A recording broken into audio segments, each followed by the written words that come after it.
शुरू करते हैं आज की वीडियो। और आज की वीडियो का जो टॉपिक है वो है कि कोई भी सब्जेक्ट जो है, स्टडी के रिलेटेड कोई भी सब्जेक्ट है, वो कुछ बच्चों को आसान और कुछ बच्चों को डिफिकल्ट क्यों लगता है। तो आज इस चीज़ के ऊपर थोड़ा सा डिस्कशन करेंगे कि कोई भी जो सब्जेक्ट है वो किसी को आसान लगता है और किसी को मुश्किल लगता है। तो इस चीज़ का क्या डिफरेंस है, ये जो डिफरेंस है ये किस चीज़ की वजह से है, तो उस चीज़ के ऊपर चर्चा करेंगे। तो आज की वीडियो का कोई दूसरा स्टडी के रिलेटेड टॉपिक नहीं है। तो आज हम बात करेंगे सिर्फ सब्जेक्ट के बारे में कि कोई भी जो सब्जेक्ट है वो हमें आसान या मुश्किल क्यों लगता है। तो ये जो वीडियो है, ये वीडियो आप खुद भी देख सकते हो एज अ पेरेंट्स, और यही वीडियो सेम आप अपने बच्चों को भी दिखा सकते हो। क्योंकि कई बार जो है बच्चा किसी पर्टिकुलर सब्जेक्ट को मान लेता है कि ये सब्जेक्ट डिफिकल्ट है, इस सब्जेक्ट को मैं नहीं पढ़ सकता। तो वो रीजन क्या है, और अगर वो बच्चे को रीजन बताए जाएं कि ये रीजन है जिसकी वजह से वो सब्जेक्ट उसको डिफिकल्ट लग रहा है, तो अगर वो उनके ऊपर काम करें, पेरेंट्स खुद भी उनके ऊपर काम करें, तो वो जो सब्जेक्ट है हम आसानी से सीख सकते हैं। तो उस चीज़ के ऊपर आज का हमारा डिस्कशन है कि कोई भी जो सब्जेक्ट है वो क्यों हमें डिफिकल्ट लगता है, वो क्यों हमें समझ में नहीं आता है। हमारी क्लासेज जो है बढ़ती चली जाती हैं, लेकिन वो सब्जेक्ट हमारा ऐसे ही चलता है, वो हमें समझ में नहीं आता है। तो आज उस चीज़ के ऊपर डिस्कशन करेंगे। तो वीडियो को एंड तक देखते रहें। अगर आपको अच्छा लगे तो आगे शेयर करें, लाइक करें, चैनल को सब्सक्राइब करें। तो शुरू करते हैं। और आज का जो हमारा टॉपिक है ये दोनों के लिए है, पेरेंट्स के लिए भी है और बच्चों के लिए भी है।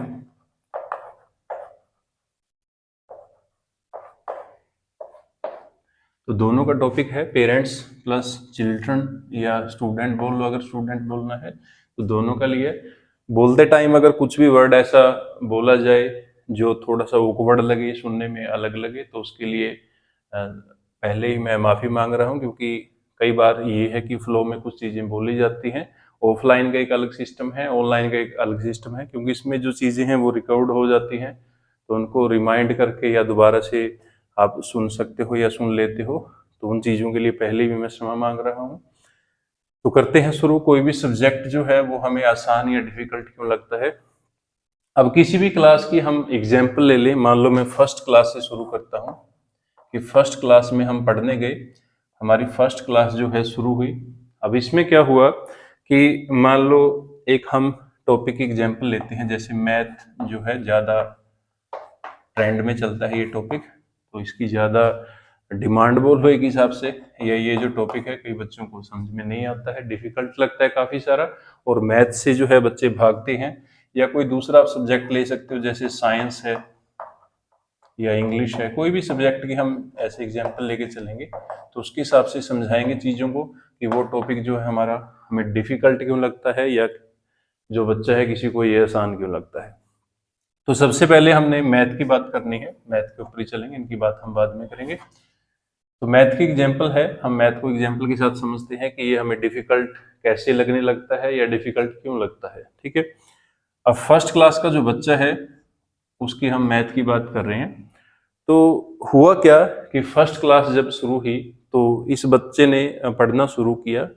अब सबसे पहले तो क्या है कि फर्स्ट डे था मान लो स्कूल का, तो फर्स्ट डे से स्कूल शुरू हुआ और उसके बाद फिर सेकंड डे, थर्ड डे ऐसे चलता गया। तो मान लो एक बच्चा, हम किसी बच्चे की एग्जाम्पल लेते हैं, जैसे ए कोई बच्चा है, ए कोई स्टूडेंट है, और इसने जो है कि स्कूलिंग जो है इसकी स्टार्ट हुई।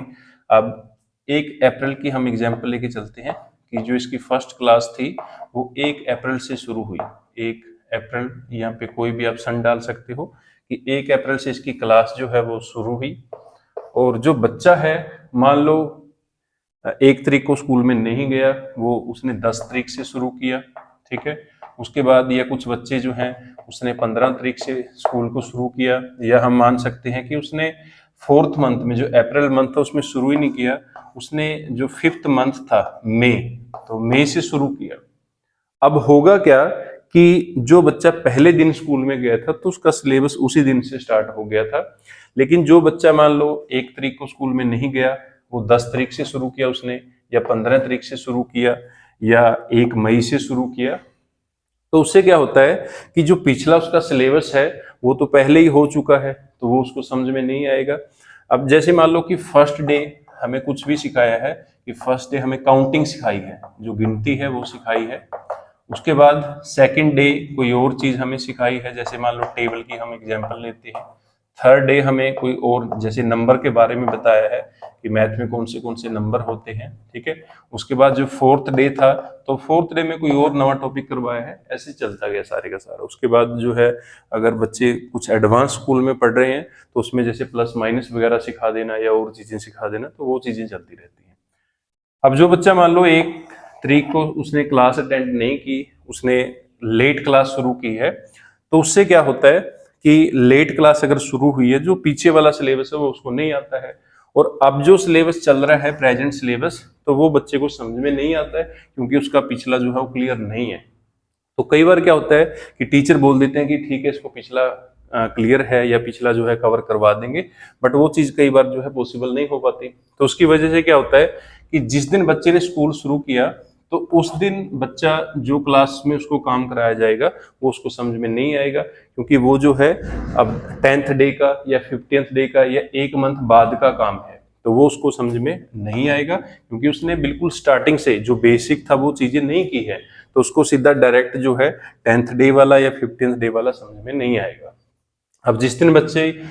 दिन वो एक बच्चा की हमने एग्जाम्पल ली थी कि स्कूल में नहीं था, या पहले वो उस टाइम पे स्कूल उसने अटेंड नहीं किया, तो जिस दिन भी वो क्लास अटेंड करेगा तो उस दिन वाला उसको चांसेस हैं कि वो समझ में नहीं आएगा।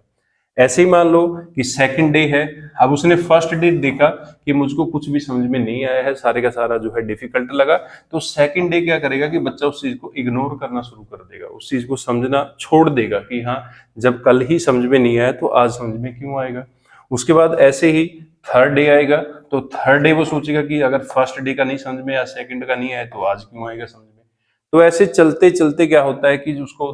10 डे हो गए, 15 डे हो गए, या जो भी है ऐसे डेज हो जाते हैं, और उसको वो चीजें जो है समझ में नहीं आती। और फिर उसके बाद कोई क्लास टेस्ट होता है या कोई पीरियोडिक टेस्ट होता है, तो उसमें उसके मार्क्स नहीं आएंगे क्योंकि उसने वो सारे का सारा ना तो उसको समझ में आया ना उसका पिछला कवर है, तो वो क्लास टेस्ट देगा तो उसके मार्क्स कम आएंगे। अब उसके मार्क्स मान लो अगर मैं 10 की एग्जांपल लूं तो 10 में से 0 भी आ सकती है, 10 में से उसके 1 भी आ सकता है, 10 में से उसके 2 भी आ सकते हैं। तो जो टीचर है पहली चीज तो ये वो बोलेगा भी हाँ तुझको ये चीज क्लियर नहीं हुई है या तेरे मार्क्स कम आए हैं। पेरेंट्स मीटिंग होती है तो उसमें बताया जाता है कि आपके बच्चे के मार्क्स कम आए हैं, ठीक है। लेकिन जो बच्चे की प्रॉब्लम है उस चीज को कोई भी नहीं समझ रहा है कि इसको ये जो प्रॉब्लम है ये किस चीज की वजह से आई है। पेरेंट्स क्या करते हैं, उस चीज की वजह से उसको प्रेशराइज करना शुरू कर देते हैं, ठीक है। कई बार जो है पेरेंट्स बच्चे को बोलते हैं, कई बार जो है पेरेंट्स टीचर को बोलते हैं, कई बार किसी और को बोलते हैं, स्कूल को दोषी ठहराते हैं, तो ऐसे किसी न किसी को बोलते रहते हैं। लेकिन जो प्रॉब्लम का रूट है, जो प्रॉब्लम शुरू हुई है, तो उस चीज के ऊपर कोई भी वर्क नहीं करता कि ये प्रॉब्लम कहाँ से शुरू हुई है। अब क्या होगा कि न्यू जो सेशन है वो शुरू हो जाएगा। अब बच्चे की धीरे धीरे करके वो मेंटेलिटी बन गई कि हाँ ये तो सब्जेक्ट जो है डिफिकल्ट है, ये मुझको नहीं आएगा, मैं दूसरे सब्जेक्ट सीख लेता हूँ। अब वो उन सब्जेक्टों की ओर जाता है, तो उसमें से भी मान लो एक सब्जेक्ट है, जैसे इंग्लिश की हम एग्जाम्पल ले लें कि इंग्लिश उसने देखी कि इंग्लिश भी तो उसकी 10-15 दिन की जो है वो कवर हो चुकी है, वो भी उसको समझ में नहीं आएगी, जो पिछला उसका क्लियर नहीं है। तो उसकी वजह से 10 डे बाद जब वो शुरू करेगा आफ्टर 10 डेज, तो वो चीज उसको समझ में नहीं आएगी क्योंकि जो पिछला है वो उसका क्लियर नहीं है, पिछला उसको समझाया नहीं गया है या पिछला उसको समझ में नहीं आया है। तो उस चीज की वजह से जो है ऐसे इंग्लिश का भी जो है ऐसे ही चलेगा, टेस्ट होंगे, नंबर जो मार्क्स है वो नहीं आएंगे, तो वो एक उसका भी माइंड सेट कर लेगा कि मुझको तो इंग्लिश भी नहीं आएगी, ठीक है। उसके बाद फिर कुछ सब्जेक्ट का टीचर खुद भी बोल देते हैं कि हाँ ये जो सब्जेक्ट है ये तो सिर्फ ग्रेस के लिए होते हैं, तो इनमें समझने का या सीखने का कुछ भी नहीं होता, तो इनके ऊपर ज्यादा ध्यान देने की जरूरत नहीं है। तो बच्चे उसको ज्यादा सीरियस नहीं लेते हैं, तो उन चीजों को ऐसे स्किप करके चलते हैं कि ठीक है जो मार्क्स वगैरह है तो वो तो सिर्फ पासिंग मार्क्स ही लेने, तो उसको समझने की क्या जरूरत है। तो जो दूसरे सब्जेक्ट हैं उनको टीचर जो है या खुद बच्चा जो है ऐसे उनको स्किप करता जाता है, आगे से आगे क्लास बढ़ती जाती है, बट वो सब्जेक्ट जो है वहीं पे खड़ा रहता है, उसको समझ में नहीं आता है, ठीक है। तो अब क्या होगा कि इस बच्चे ने जो फर्स्ट क्लास है वो इसकी हो गई। अब फर्स्ट क्लास जब उसकी कंप्लीट हुई तो मैथ का जो था इसने देख लिया कि मैथ तो मुझको समझ में नहीं आया फर्स्ट क्लास में। उसके बाद क्या होता है कि सेकंड क्लास में जब बच्चा होगा तो सेकंड क्लास में क्या होगा कि इसने पहले ही अपना माइंड सेट कर लिया कि जब फर्स्ट क्लास में उसको मैथ समझ में नहीं आया तो सेकंड क्लास में कैसे आएगा। तो ये मैथ को जो है इग्नोर करना शुरू कर देता है कि मैथ तो मैं अगर टीचर पढ़ा भी रहे तो उसको ध्यान से नहीं सुनेगा, ध्यान से करने की कोशिश नहीं करेगा, क्योंकि इसको ये भी हाँ ये सब्जेक्ट तो डिफिकल्ट है, इसको तो मैं नहीं कर सकता। दूसरी बात, जिस बच्चे का फर्स्ट क्लास का ही मैथ क्लियर नहीं है तो वो डायरेक्ट सेकंड क्लास का मैथ कैसे कर सकता है। उसके बाद उसकी क्लास और बढ़ती जाएगी, थर्ड क्लास होगी, और जब जब क्लास बढ़ती जाएगी तो इसका जो सिलेबस है वो भी बढ़ता जाएगा, बुक्स जो है मोटी होती जाएंगी, बुक्स के नंबर ऑफ पेज बढ़ते जाएंगे। तो अगर पिछला क्लियर नहीं है तो हम आगे वाला जो है नहीं कर सकते। तो ऐसे थर्ड क्लास, फिर फोर्थ क्लास आएगी, फिफ्थ क्लास आएगी, बुक्स मोड़ती बुक्स जो है उसके नंबर ऑफ पेज बढ़ते जाएंगे और बच्चे का जो है लेवल कॉन्फिडेंस का बोल लो या किसी भी चीज का वो डाउन होता जाएगा कि हाँ बुक्स तो मोटी हो रही है, बुक्स तो जो है उसके तो पेज बढ़ रहे हैं, बट वो चीज मुझको समझ में नहीं आएगी क्योंकि मैथ जो है वो डिफिकल्ट सब्जेक्ट है। कुछ जो है सोसाइटी का भी इस चीज के ऊपर इफेक्ट पड़ता है। यही सेम चीज किसी बी लड़के के साथ भी हुई है। तो ए और बी, जैसे होता है ना कि मैग्नेट में होता है कि मैग्नेट का क्या है कि अपोजिट पोल जो है अट्रैक्ट करते हैं और जो सेम पोल होते हैं वो एक दूसरे को रिपेल करते हैं। बट इस चीज में क्या होता है, अब ए बच्चे की जो क्वालिटी है कि उसको जो है मैथ डिफिकल्ट लगता है, यही सेम प्रॉब्लम है बी बच्चे की, इसको भी जो है मैथ डिफिकल्ट लगा, उसी के साथ भी वही चीज हुई। वो 2 मंथ बाद में आया था स्कूल में तो उसका 2 मंथ का जो सिलेबस है वो पीछे रह गया, तो वो चीज कवर नहीं होगी उसकी, तो उसको आगे वाला जो है प्रेजेंट चल रहा है उसको समझ में नहीं आएगा। अब क्या होगा कि मैग्नेट में तो होता है कि अपोजिट पोल अट्रैक्ट करते हैं, बट इसमें क्या होता है कि ए बी को अट्रैक्ट करेगा। ए बी को अट्रैक्ट करने का मतलब क्या है कि ए की और बी की दोस्ती होगी। ए की बी की दोस्ती क्यों होगी, क्योंकि इन दोनों का जो है सेम कंसेप्ट है। इन दोनों का कंसेप्ट क्या है, ए की भी ये थिंकिंग है, ए की भी ये सोच बन गई भी मैथ तो डिफिकल्ट सब्जेक्ट है, ऐसी बी की भी सोच बन गई कि मैथ जो डिफिकल्ट है। ऐसे ही कोई और स्कूल में बच्चा हो सकता है सी डी, तो इन सभी बच्चों की आपस में दोस्ती जो है होगी, एक दूसरे को अट्रैक्ट करेंगे। अट्रैक्ट क्यों करेंगे, क्योंकि इन सभी की जो है एक ही थिंकिंग है और इन सभी की एक ही प्रॉब्लम है कि इनको जो मैथ है या इनको जो सब्जेक्ट, कोई भी इंग्लिश है, जो भी सब्जेक्ट किसी को डिफिकल्ट लगता है, हम सभी की बात कर रहे हैं कि वो सब्जेक्ट इनको समझ में नहीं आएगा। ठीक है, तो ऐसे क्या है कि वो सब्जेक्ट जो है धीरे धीरे करके क्लासेस बढ़ती जाती हैं और वो सब्जेक्ट का एक हवा बोलते हैं जिसे कि वो बनता चला जाता है कि ये सब्जेक्ट तो जो है सबसे डिफिकल्ट है, क्योंकि उन बच्चों का जो है एक ग्रुप इकट्ठा हो गया और वो सभी की ऐसी सोच बन गई कि मैथ तो जो है सबसे डिफिकल्ट सब्जेक्ट है और ये सब्जेक्ट को कोई भी नहीं कर सकता, हम भी नहीं कर सकते, और ये सब्जेक्ट तो हमारा जो है धीरे धीरे आगे जाके तो नहीं होगा हमसे, तो उस सब्जेक्ट की ओर से बच्चे जो है भागना शुरू कर देते हैं। अब क्या होता है कि छोटी जो क्लासेज है उसमें तो इतना खास कोई ध्यान देता नहीं है, उसके बाद कुछ बोर्ड की क्लासेज होती है, किसी स्कूल में 8th क्लास बोर्ड की है, किसी में 10th क्लास बोर्ड की होती है, किसी में डायरेक्ट जो है +2 क्लास है वो बोर्ड की होगी, ठीक है, 12th क्लास जिसे हम बोलते हैं।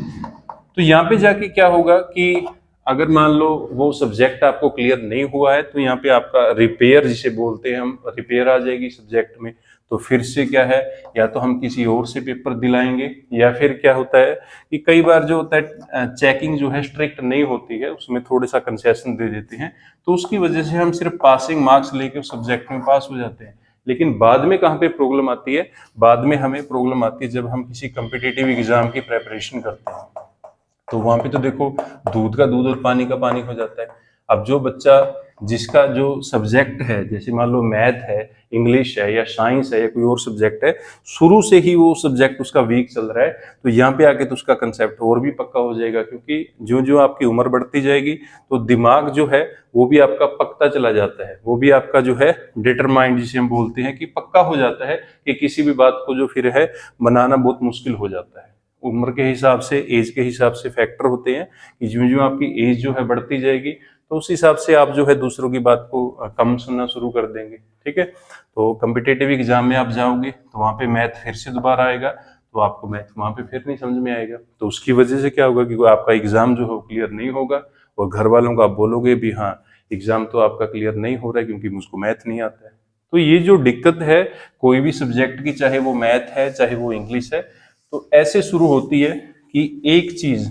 भी अगर मिस होगी तो उसकी वजह से जो कड़ियां हैं वो जुड़ती नहीं है और वो सब्जेक्ट जो है हमें डिफिकल्ट लगना शुरू हो जाता है। दूसरा और क्या हो सकता है, और इसमें देखो पॉसिबिलिटी क्या है, सभी सब्जेक्ट की बात कर रहे हैं, मैथ की वैसे हमने एग्जाम्पल ली है, इंग्लिश का भी यही हाल है, साइंस का भी यही हाल है, सोशल साइंस जिसे बोलते हैं उसका भी यही हाल है, ठीक है। कोई लैंग्वेज है जैसे हिंदी है, इंग्लिश है या पंजाबी है या कोई और लैंग्वेज है, उसका भी सेम यही कंसेप्ट है कि इस चीज की वजह से वो धीरे धीरे जो सब्जेक्ट है बच्चों को डिफिकल्ट लगना शुरू हो जाता है। क्योंकि उसमें क्या होता है, अब जैसे मान लो फर्स्ट डे जो काम करवाया किसी बच्चे को किसी भी सब्जेक्ट का, सेकंड डे जो काम करवाया जाएगा वो फर्स्ट डे से रिलेटेड होगा। अब जिस बच्चे की फर्स्ट डे मान लो या तो वो एब्सेंट था क्लास में, या फिर मान लो उसका ध्यान नहीं था, ये भी चीज ले सकते हैं कि उसका ध्यान नहीं था, या ये मान लो कि फर्स्ट डे जो टीचर ने वर्क दिया है, वो काम दिया है, वो बच्चे ने नहीं किया है, ठीक है। तो होगा क्या कि सेकंड डे जब बच्चों को काम दिया जाएगा, तो अगर फर्स्ट डे का आपको क्लियर नहीं है, फर्स्ट डे या तो आप एब्सेंट थे या फिर आपको वो समझ में नहीं आया, या टीचर ने जो घर पे होमवर्क बोलो उसका या कोई भी वर्क दिया था वो आपने नहीं किया, तो सेकंड डे क्या होगा कि सेकंड डे आप फिर से काम नहीं करोगे। या ये मान लो कि आज फिर टीचर ने काम दिया है, तो आपके पास 2 दिनों का जो है काम इकट्ठा हो गया। तो अगर तो आप डे टू डे डेली का काम डेली करते तो वो आपको आसान लगता, हो जाता, बट 2 दिन का काम इकट्ठा हो गया तो आप नहीं कर सकते, फिर खेलने का भी टाइम चाहिए, और चीजों के लिए भी टाइम चाहिए, तो वो चीज तो हम नहीं छोड़ सकते, बट पढ़ाई को छोड़ सकते हैं। कि सेकंड डे का जो काम है हम सोचते हैं कि फर्स्ट डे का नहीं किया, टीचर ने कुछ नहीं किया, थोड़ी सी पनिशमेंट दी, छोड़ दिया, ठीक है, सेकंड डे का फिर छोड़ देते हैं। ऐसे फिर थर्ड डे आता है, तीसरे दिन का आएगा, फिर फोर्थ डे का आएगा, ठीक है, उसके बाद फिर फिफ्थ डे का आएगा, ऐसे ही फिर सिक्स्थ डे का आएगा। तो हम क्या सोचते हैं कि ये सारे का सारा जो वर्क है इसको इकट्ठा कर लेते हैं, 6 के 6 दिनों का जो काम है हम नहीं करेंगे, और इसको हम जो सेवंथ डे है, सेवंथ डे कौन सा है, संडे, तो संडे को करेंगे हम, जो सारे का सारा काम जो काम है हमने इकट्ठा कर लिया उसको संडे को करेंगे। अब संडे को क्या होता है कि वो सारे का सारा इतना जो वर्क है, इतना जो काम है आपने इकट्ठा कर लिया, तो इतना काम करना पॉसिबल नहीं है। या तो आप डेली का काम डेली करते तो आपको वर्क जो है डिफिकल्ट नहीं लगता, तो अगर आप 7 दिनों का काम इकट्ठा करके एक ही दिन में करोगे तो वो चीज पॉसिबल नहीं है। तो उस चीज की वजह से भी हमें प्रॉब्लम आती है कि 7 दिन का इकट्ठा हो गया, फिर सोचते हैं तो काम ज्यादा है हम नहीं कर सकते। उसके बाद फिर क्या करते हैं कि हम 1 महीने का काम इकट्ठा कर लेते हैं, तो 1 मंथ का काम इकट्ठा कर लिया कि 1 मंथ का पहले इकट्ठा कर लो, फिर उसको 1 दिन कर लेंगे या 2 दिन कर लेंगे, स्कूल से छुट्टी लेके 3 दिन में कर लेंगे, 4 दिन में कर लेंगे, तो 1 महीने का हमने काम इकट्ठा कर लिया, तो वो भी नहीं होगा आपसे। क्योंकि जब आप 1 दिन का काम ही डेली टू डेली नहीं कर सकते, तो 1 महीने का इकट्ठा काम आप कैसे कर सकते हो। उसके बाद कुछ बच्चे क्या करते हैं, 3 महीने का इकट्ठा कर लिया कि 3 महीनों का काम पहले इकट्ठा कर लेते हैं, पहले 3 महीने टीचर को पढ़ाने दो, उसके बाद जो 3 महीने का टोटल वर्क है उसको हम करेंगे फिर।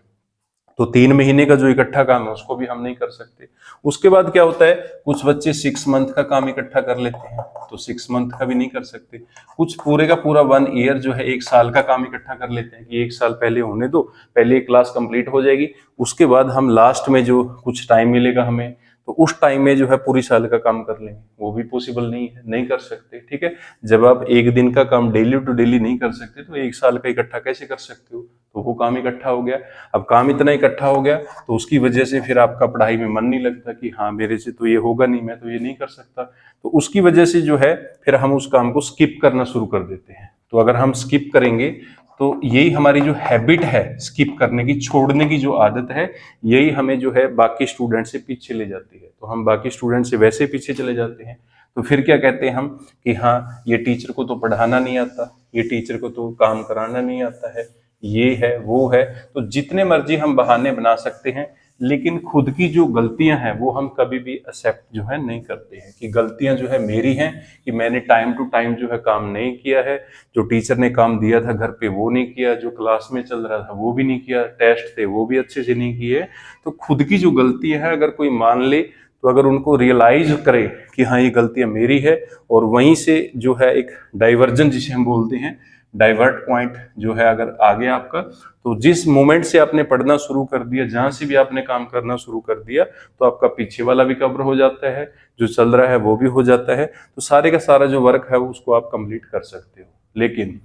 ये जो थिंकिंग है बहुत कम बच्चे बना पाते हैं भी हाँ ये चीज हमें करनी है कि नहीं करनी है, ठीक है। तो ऐसे क्या होता है कि कोई भी जो सब्जेक्ट है वो धीरे धीरे करके हमें डिफिकल्ट लगना शुरू हो जाता है। और हम जो गलती है सारी की सारी वो ज्यादातर जो है टीचर की निकालते हैं, कई बार पेरेंट्स की निकालते हैं कि पेरेंट्स ने मैं अच्छे स्कूल में नहीं लगाया, पेरेंट्स ने मैं अच्छे ट्यूशन पे नहीं लगाया, पेरेंट्स ने खुद नहीं पढ़ाया मुझको। तो गलतियां जो है हम दूसरों में ढूंढते हैं कि हाँ ये गलती तो दूसरे की है, मेरी कोई भी गलती नहीं है, ठीक है। लेकिन कोई भी सब्जेक्ट जो है मुश्किल लगने की वजह क्या है कि उसमें सारी की सारी जो गलती है वो ज्यादातर बच्चे की ही होती है कि अगर वो डेली रूटीन में अगर आपका खुद का काम नहीं करेगा तो उसकी वजह से काम इकट्ठा होता जाएगा, फिर इकट्ठा काम करना मुश्किल हो जाता है और धीरे धीरे हम ये अपना कंसेप्ट खुद का ही कंसेप्ट बना लेते हैं कि मैथ तो जो है सबसे डिफिकल्ट सब्जेक्ट है, साइंस तो जो है सबसे डिफिकल्ट सब्जेक्ट है, इंग्लिश तो जो है सबसे डिफिकल्ट सब्जेक्ट है, हिंदी जो है सबसे डिफिकल्ट सब्जेक्ट है, पंजाबी जो है सबसे डिफिकल्ट सब्जेक्ट है, सोशल साइंस जो है सबसे डिफिकल्ट सब्जेक्ट है, ठीक है। तो सब्जेक्ट कोई भी डिफिकल्ट नहीं होता, सब्जेक्ट सारे के सारे आसान है, लेकिन हमारी जो स्ट्रेटजी है, जो इनको पढ़ने की टेक्निक बोल लो या जो इन सब्जेक्ट को करने का आइडिया है, वो ही हमने रॉन्ग सेलेक्ट कर रखा है। तो उस चीज की वजह से ये सारे के सारे जो सब्जेक्ट हैं धीरे धीरे करके हमें डिफिकल्ट लगने शुरू हो जाते हैं। और आपकी ज्यों ज्यों क्लास बढ़ती जाएगी, आप बड़े होते जाओगे, तो उस चीज की वजह से क्या होगा कि जो सोसाइटी है, जो आपका इन्वायरमेंट है, तो वहां से आपको काफी सारी इनपुट मिलेगी, तो उसमें आप अपना जो माइंड है उसको भर लेते हो और इनके लिए फिर जो है जगह नहीं बचती है। तो इस चीज की वजह से जो है बच्चे कुछ भी कोई भी सब्जेक्ट है तो उसमें कुछ खास जो है वो नहीं कर पाते। और होता क्या है, जब मान लो किसी बच्चे ने 10th कर ली, पहले तो ज्यादातर का यही टारगेट होता है कि 10th कर लो, बस एक बार 10वीं हो जाए, उसके बाद पता नहीं क्या होता है, क्या सोचते हैं कि 10वीं करने के बाद क्या हो जाता है। तो बस यही पेरेंट्स का भी यही टारगेट होता है कि एक बार 10th हो जाए, बस 10th हो जाए, बस 10th हो जाए एक बार बस। लेकिन 10th के बाद होगा क्या, कुछ भी नहीं होगा, ठीक है। तो 10th मान लो हो भी गई, तो 10th के बाद उसने क्या कर लेना है, अगर उसको कोई चीज क्लियर ही नहीं हुई, कोई सब्जेक्ट उसको समझ में नहीं आया है, तो 10th करके वो क्या कर लेगा, 10th करके वो कुछ भी नहीं कर सकता है, ठीक है। तो ज्यादातर की ये थिंकिंग होती है कि 10th तक का ही जो है वो डिफिकल्ट है, उसके बाद तो आसान है, +1 +2 में आर्ट लो, मेडिकल लो, नॉन मेडिकल लो, वो आसान है। लेकिन ये नहीं पता कि जो 10th के बाद आएगा वो सारे का सारा 10th तक का ही आएगा, जो आप 10th तक पढ़ोगे, कोई भी क्लास है आपकी, तो वो सारे का सारा सम अप होके आएगा, सब्जेक्ट वही रहेंगे, सब्जेक्ट आपके ज्यादातर चेंज नहीं होंगे, तो वही सारे का सारा जो है इकट्ठा हो जाता है और कुछ भी नहीं होता है, ठीक है। तो 10th कर ली मान लो, उसके बाद फिर +1 +2 जो है उसमें थोड़ी रिलैक्सेशन मिल जाती है, तो नहीं हो पाता है, और कई बच्चे उसको कर लेते हैं। ग्रेजुएशन है उसमें भी ऐसे ही चलते हैं सारे का सारा, ठीक है। तो 10th तक का जो है, अगर कोई ये सोच रहा है कि 10th कर ले, 10th ही सबसे बड़ा टारगेट बना रखा है, तो 10th तक के आपके जितने भी सब्जेक्ट हैं वो सारे के सारे जो सब्जेक्ट हैं वो आपको क्लियर होने चाहिए, वो सारे जो सब्जेक्ट हैं वो आपको आने चाहिए। तो अगर आपको सारे सब्जेक्ट क्लियर हैं, 10th तक के जितने भी सब्जेक्ट आपने पढ़े हैं, तो उसके बाद अगर आप +1 +2 करोगे उसमें भी आपको कोई प्रॉब्लम नहीं आएगी। या आप किसी गवर्नमेंट एग्जाम की प्रेपरेशन कर रहे हो या किसी एंट्रेंस टेस्ट की प्रेपरेशन कर रहे हो, तो उसमें भी आपको जो है कोई भी प्रॉब्लम नहीं आएगी, क्योंकि अगर आपको 10th तक का सारे का सारा जो क्लियर है, तो वही आपका कम्पिटिटिव एग्जाम में आता है, वही आपका गवर्नमेंट एग्जाम में आएगा, वही आपका एंट्रेंस टेस्ट में आएगा। बट अगर आपको 10th तक का ही क्लियर नहीं है, तो आगे का जो है उसको आप नहीं कर सकते, तो उसके लिए आपको एक्स्ट्रा से तैयारी करनी पड़ेगी, एक्स्ट्रा टाइम लगाना पड़ेगा, ठीक है। तो ये चीजें हैं। तो 10th तक का जो सिलेबस है आपका, चाहे आपकी कोई भी क्लास है, फर्स्ट क्लास है, सेकंड क्लास है, क्योंकि न्यू जो सेशन है स्कूल में वो शुरू होने वाला है, तो उसी के लिए ये वीडियो बनाई है कि कुछ बच्चों का ऐसा कंसेप्ट बन जाता है कि ये सब्जेक्ट तो डिफिकल्ट है, ये सब्जेक्ट तो मेरे से नहीं होगा, ये सब्जेक्ट तो मैं नहीं कर सकता। तो उसी चीज के लिए ये वीडियो बनाई है कि कोई भी सब्जेक्ट है, आप जब भी आपकी क्लास शुरू होती है, चाहे वो फर्स्ट क्लास है, चाहे सेकंड क्लास है, third, fourth, fifth, six, seventh, eight, 9, 10, +1 +2 या ग्रेजुएशन है आपकी, तो जब भी आपकी क्लास शुरू होती है, तो शुरू से ही जो आपका सब्जेक्ट है उसको पढ़ना शुरू करें। डेली रूटीन टू रूटीन अपना जो काम है, डेली का काम डेली करें, उसको पेंडिंग मत करें, क्योंकि जितना आप काम को पेंडिंग करेंगे कि मैं कल करूंगा, परसों करूंगा, तो उसकी वजह से काम जो है इकट्ठा होता जाएगा। और अगर आपका वर्क जो है इकट्ठा हो गया, फिर इकट्ठा काम करना आपको मुश्किल हो जाएगा। एक तो ये है कि मैं किसी बच्चे को बोल दूं, जैसे कोई ए बच्चा है, मैं इसको बोल दूं कि तू एक एक करके ईंट लेके आ, ब्रिक्स जो है ईंटें लेके आनी है, तो ये ले आएगा, 10 ईंटें ले आएगा, 15 मंगवाऊंगा तो 15 लेके आएगा, 20 मंगवाऊंगा तो 20 ले आएगा। अगर मैं इसको बोल दूं कि तू इकट्ठी जो है 20 ईंटें लेके आ एक ही बार में, तो एक बार में 20 ईंटें जो है ये बच्चा नहीं लेके आ सकता। चाहे ये बच्चा जो है फर्स्ट क्लास में है, चाहे वो सेकंड में है, चाहे वो फिफ्थ क्लास में है, चाहे वो सिक्स्थ क्लास में है, चाहे वो 10th क्लास में है। तो अगर मैं उसको बोलूं कि तू 20-20 ईंटें जो है एक ही बार में लेके आ, तो वो चीज इसके लिए डिफिकल्ट है। तो वही सेम जो कंसेप्ट है पढ़ाई का है। अगर आप डेली का जो काम है डेली करोगे, हर एक सब्जेक्ट का जो काम है उसको डेली टू डेली करते रहोगे, तो उसकी वजह से जो सब्जेक्ट है वो आपको कभी भी डिफिकल्ट नहीं लगेगा। और सभी सब्जेक्ट को इक्वल मान के चलना है। हर एक सब्जेक्ट की इंपॉर्टेंस होती है, ये नहीं है कि सिर्फ मैथ की इंपॉर्टेंस है, इंग्लिश की इंपॉर्टेंट है, साइंस इंपॉर्टेंस है। तो सभी सब्जेक्ट की इंपॉर्टेंस है अपनी जगह पे, क्योंकि क्या पता बाद में आपने किसी सब्जेक्ट में मास्टर करनी हो। तो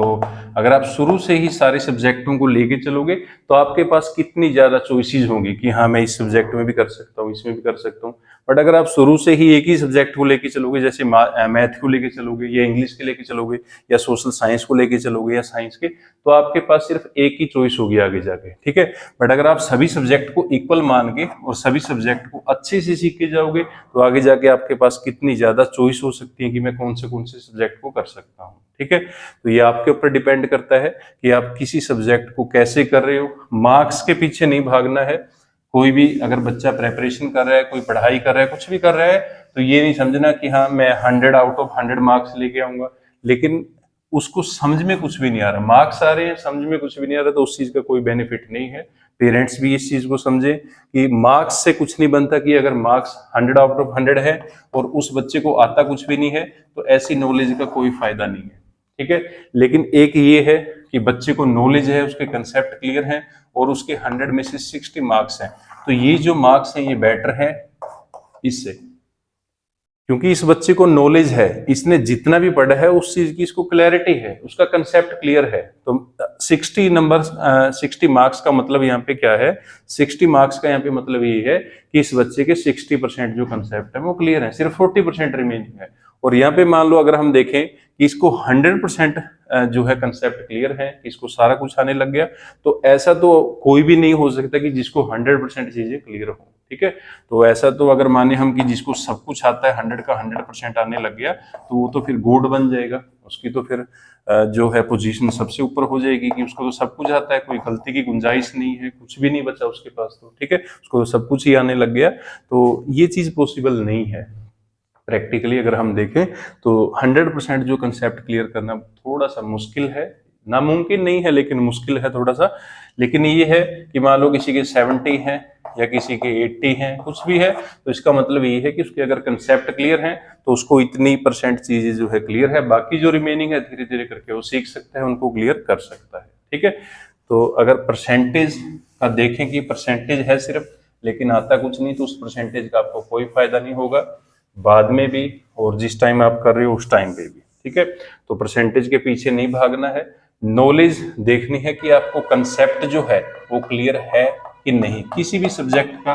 चाहे वो मैथ है, चाहे वो साइंस है, चाहे वो इंग्लिश है, चाहे वो कोई और लैंग्वेज है। अगर आपको कंसेप्ट क्लियर है तो फिर जो मार्क्स हैं तो वो फिर आपके पीछे भागेंगे, और अगर आप मार्क्स के पीछे भागोगे तो ये कंसेप्ट जो है आपके हाथ में नहीं आएगा, ठीक है। तो आपके हाथ में सिर्फ मार्क्स आएंगे और जिनका जो है आपको कोई ज्यादा फायदा होने वाला नहीं है, ठीक है। अगर मान लो किसी ने आपसे कोई क्वेश्चन पूछ लिया, आपको कोई बड़ा बहन भाई है या छोटा कोई बहन भाई है, उसने आपसे कोई भी क्वेश्चन पुट कर लिया और आपको जो है उस क्वेश्चन का कोई जवाब नहीं आया, या कुछ जो है बोल देते हैं कि मैं पहले इसको देख के आता हूँ बुक में, कॉपी में, या कहीं पे देख के आता हूँ या नेट पे देख के आता हूँ कि फिर मैं इसको आंसर करूंगा, तो ऐसी नॉलेज का आपको कोई बेनिफिट नहीं है कि आप किसी भी क्वेश्चन का जो है आंसर ही नहीं दे सकते, किसी छोटे का या किसी बड़े का, तो फिर ऐसी नॉलेज का हमें कोई फायदा नहीं है, ठीक है। तो सभी का जो है न्यू सेशन शुरू होने वाला है, सभी को ऑल द बेस्ट है। और ध्यान रखना है कि आपका जो सेशन है शुरू होता है, चाहे आपकी कोई भी क्लास है, तो स्टार्टिंग से ही आपने पढ़ना शुरू करना है, स्टार्टिंग से ही चीजों को समझना शुरू करना है। जो जो आपके वीक पॉइंट हैं वो आपका जो छोटा बहन भाई है या आपका जो पेरेंट्स है, जिससे भी आप खुल के बोल सकते हो, चाहे आपका कोई टीचर है तो उसको बताएं, उसके साथ डिस्कस करें कि ये चीज मुझको नहीं आती है, इसको मैं कैसे आसान कर सकता हूँ, इसको मैं कैसे समझ सकता हूँ। कोई स्ट्रेटजी अगर आपको नहीं पता है कि कैसे पढ़ना चाहिए, कैसी चीजों को सीखना चाहिए। तो या तो आपका कोई छोटा बहन भाई हो, या आपका कोई पेरेंट्स है, या आपका कोई टीचर है, या कोई फ्रेंड है, तो आप किसी के साथ भी डिस्कस कर सकते हो कि जो पढ़ने की करेक्ट स्ट्रेटजी क्या है, कैसे चीजों को समझ सकते हैं, कैसे उनको आसान कर सकते हैं। और अगर चीजें समझ में आ गई, अगर आपको जो सब्जेक्ट है वो समझ में आ गया, तो फिर जो मार्क्स हैं तो फिर वो कहीं नहीं जाएंगे, फिर मार्क्स भी आपके पीछे पीछे आएंगे। तो मार्क्स भी आपके जितने मर्जी आप परसेंटेज ले सकते हो, बट मेन चीज है कि कोई भी अगर आप सब्जेक्ट पढ़ रहे हो किसी भी क्लास में, तो वो सारे के सारे, पहली चीज तो है कि सारे के सारे सब्जेक्ट जो है पढ़ने जरूरी हैं, और सारे के सारे सब्जेक्ट आपको समझ भी आने जरूरी हैं। क्योंकि इस चीज का कोई फायदा नहीं है कि हमें ये मान लिया कि सिर्फ मैथ जो है वो करना चाहिए, कि साइंस है वो करनी चाहिए, इंग्लिश करनी चाहिए, बाकी जो सब्जेक्ट है वो नहीं करनी चाहिए। तो ऐसी चीजों का जो अफवाहें बोल लो, या ये अपनी अपनी थिंकिंग होती है, और ज्यादातर जो है ये नैरो माइंडेड जो कुछ हो जाते हैं, तो उनकी ये ऐसी थिंकिंग बन जाती है। कुछ लोग बोल देते हैं कि मैथ ही ज़्यादा इंपॉर्टेंट है, इंग्लिश ज़्यादा इंपॉर्टेंट है, साइंस ज़्यादा इंपॉर्टेंट है, तो बाकी सब्जेक्ट जो है उनको आप स्किप कर दो, वो पढ़ने कोई ज़रूरी नहीं है। तो ऐसा नहीं करना है। हर एक जो सब्जेक्ट है वो सीखना ज़रूरी है, हर एक सब्जेक्ट आपको आना चाहिए, तभी इस चीज़ का फ़ायदा है। क्योंकि स्टूडेंट का मेन जो काम है, पहली जो क्वालिटी एक स्टूडेंट में होनी चाहिए, तो वो है कि हमेशा जो है क्वेश्चन पूछने चाहिए आपको। पहली चीज तो ये कि खुद से क्वेश्चन पूछो, उसके बाद आपके जो टीचर हैं उनसे क्वेश्चन पूछो, उसके बाद जो पेरेंट्स हैं उनसे क्वेश्चन पूछो, आपका कोई फ्रेंड है उससे क्वेश्चन पूछो। तो आपका जो ज्यादातर टाइम है वो क्वेश्चनों का होना चाहिए कि हाँ ये चीज क्यों है, कैसे है, ठीक है। ऐसे फालतू के क्वेश्चन नहीं पूछने हैं कि हाँ बेकार में ही आप क्वेश्चन पूछते फिरो, ठीक है। जो आपका टॉपिक है, जो आप पढ़ रहे हो, उससे रिलेटेड अगर आप कोई भी क्वेरी है, क्वेश्चन है, तो वो आप पूछ सकते हो, किसी से पूछ सकते हो। तो अगर आप ऐसी अपनी क्वालिटी बनाओगे, तभी आपका जो है पढ़ने का फायदा है, और तभी ये जो स्टूडेंट का टैग है आपके ऊपर लगाया गया है, तो तभी इस टैग का हमें फायदा मिलेगा, ठीक है। तो स्टूडेंट लाइफ जो है जब तक भी आपकी चलेगी, कोई एज मैटर नहीं करती कि हाँ किस उम्र तक पढ़ना होता है, तो सारी जिंदगी भी जो है अगर आप पढ़ते रहोगे, तो ये टैग जो है आपके साथ साथ चलता रहेगा। स्टूडेंट का जो टैग है, तो हमेशा जो है सीखते रहना चाहिए, कुछ ना कुछ लैंग्वेज आप सीख सकते हो। अगर किसी को एक लैंग्वेज आती है, दूसरी सीख सकता है, दूसरी आती है, तीसरी सीख सकता है, या कोई और चीज है, एक्स्ट्रा सब्जेक्ट सीख सकता है। तो उससे क्या होगा कि आपका जो माइंड है, जो आपका दिमाग है, वो और भी ज्यादा तेज हो जाएगा, और आपकी एक अलग से जो आइडेंटिटी है, भीड़ से जो अलग है, वो बननी शुरू हो जाएगी। और अगर आपकी एक अलग से आइडेंटिटी बनेगी, तो इस चीज की खुशी जो है वो देखो आपको कितनी मिलेगी कि हाँ मेरी एक अलग सी आइडेंटिटी बनी है, ठीक है। तो आज का हमारा जो टॉपिक था सब्जेक्ट के ऊपर था, कि सब्जेक्ट जो है वो क्यों डिफिकल्ट लगता है और क्यों वो जो है आसान लगता है हमें। तो अगर हम डेली का काम डेली करेंगे, हर एक सब्जेक्ट को जो है इक्वल मान के चलेंगे, तो फिर आपको कोई भी सब्जेक्ट जो है मुश्किल नहीं लगेगा, सभी सब्जेक्ट आपको आसान लगेंगे। तो ऐसे आप जो है चीजों को समझ सकते हो, सीख सकते हो। अगर किसी को भी कोई और चीज की क्वेरी है, कुछ भी आपका कोई क्वेश्चन है, कोई डाउट है, तो उसको आप नीचे जो है कमेंट बॉक्स में लिख सकते हो, और वीडियो को जो है आप आगे से आगे शेयर कर सकते हो, चैनल को सब्सक्राइब कर सकते हो, लाइक कर सकते हो वीडियो को, अगर आपको अच्छी लगे, समझ में आए। और पेरेंट्स और चिल्ड्रन दोनों के लिए ही है ये, कि पेरेंट्स को भी साथ देना चाहिए बच्चों की मेंटेलिटी को समझने का, ठीक है। तो सिर्फ मार्क्स के पीछे नहीं भागना चाहिए कि मार्क्स अच्छे आने चाहिए। अगर नॉलेज है, कंसेप्ट क्लियर है, तो मार्क्स अपने आप आएंगे। बट अगर मार्क्स है, नॉलेज नहीं है, तो उस मार्क्स का कोई फायदा नहीं है। ये चीज आपको समझनी चाहिए एज क्योंकि आप भी जो है उस स्टेज में से निकल चुके हैं, आप भी कभी स्टूडेंट रहे हैं। तो बच्चों की जो थिंकिंग बोल लो, या बच्चों का जो दिमाग बोल लो, या उनकी जो सोच है, उसको समझना चाहिए। बच्चे की